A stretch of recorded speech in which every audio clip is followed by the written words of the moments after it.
The Great Kale War and my first brush with the law. You ever have one of those moments where your brain just snaps? I was 7, and my dad had just committed the ultimate betrayal. He promised me Taco Tuesday, but then he brought home kale salad. I was livid. I told him he was ruining my life, and he just laughed and told me to brush my teeth. Big mistake. Huge. See, I'd been watching a lot of those detective shows on TV, the ones where people get taken away in handcuffs for disturbing the peace. So, I waited.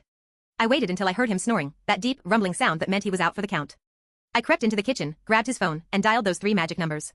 911. When the operator picked up, I put on my best I am a tiny, neglected child voice. I told her. My daddy is forcing me to eat leaves, and I think he's a spy. I mean, it felt true at the time. 10 minutes later, there were blue and red lights flashing against my bedroom curtains. It was awesome. Until, it wasn't. I watched through the window as 2 officers stood on our porch. My dad opened the door in his world's best boss boxers, looking totally confused. They didn't find a spy, but they did find a very grumpy 7-year-old with a borrowed phone. The officer, a tall guy named Miller, looked at my dad, then looked at me, and sighed. He didn't arrest my dad, but he did give me a 20-minute lecture about misusing city resources. The worst part? My dad wasn't even mad. He just looked at me and said, "Fine, kid. Since you're such a criminal, no screens for a month."